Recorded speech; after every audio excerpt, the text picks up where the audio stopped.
iyadoo maalintii Sabtidii 15 bishan aynu ku guda jiro guddiga madaxa bannaan ee doorashooyinka qaranka iyo suudumuhu ay 7 degmo ka mid ah degmooyinka gobolka Banaadir ay si rasmi ah uga bilaabeen qaybinta kaadhadhka codaynta doorashooyinka ayaa saaka warbaahinta qaranku ay booqatay qaar ka mid ah degmooyinka ay ka soconayso kaydhqaabinta ee ku yaala gobolka Banaadir. shacabka la hadlay warbaahinta qaranka ayaa sheegay in ay ku faraxsan yihiin inay helaan kaadhadhka codaynta oo in muddo ah sugayeen iyagoo xusay in ay codkooda ay siin doonaan qofka u arkaan inuu wax u qaban doono shacabka Soomaaliyeed iyo dalka. waxaana dadkaasi ka mid ahaa dadka baahiyaha gaarka qaba iyagoo oo u sheegay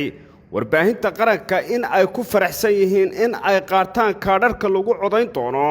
وانا كوان قار كميدا oo la hadlay warbaahinta qaranka axmed maxamed cali siido wakiilka dadka baayaha gaarka qabo ee degmada Waaberi waxaan maanta aan joognaa kaararka lagu codeynayo inay qaataan naafada ayaan diyaar u nahay mar walba waxaan diyaar u nahay inaan doorashada qof iyo cod aan ka qayb galno anigoo ah musharax golaha deegaanka degmada Waaberi waxaan diyaar u ahay inaan la codeeyo waxaan ka codsanayaa shacabka Soomaaliyeed ku nool degmada Waaberi inay ii codeeyaan oo maxaa lahaa i garab galaan anigoo ah qof baayaha gaarka qabo oo degan degmada Waaberi anigoo ah Aamin Ismaan Xayle waxaan sharaf weyn idinka hayaa iyo awaal weyn idinka hayaa maadaama arrinta ii fududeyseen anigoo naafa ah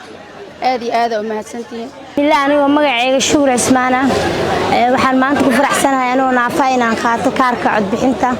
doorashada aad iyo aad aan ugu faraxsanahay waan u ololeynaynaa sida guddi oo naafa u nahnay waan ku faraxsanahay bismillaah aniyo Faadmi Yaasin Ismaan degmadan Waaberi ka qaadana kaarkeena anagoo naafa u nahnay si aad iyo aad u mahadsantihiin kaarkan la fudeeyay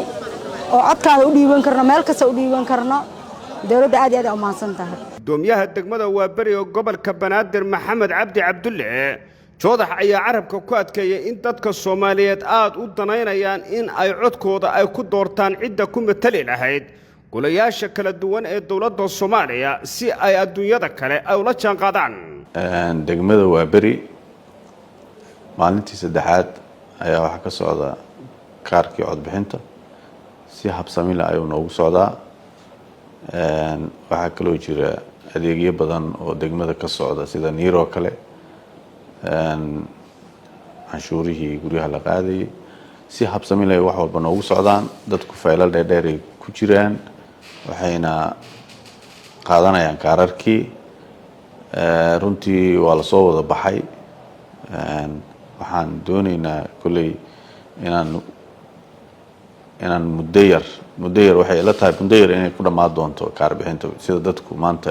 ay faylalka ugu jiraan iyo maalmihii la soo dhaafay waxaan diyaar u nahay doorashooyinka inaan mataqaanaa qayb weyn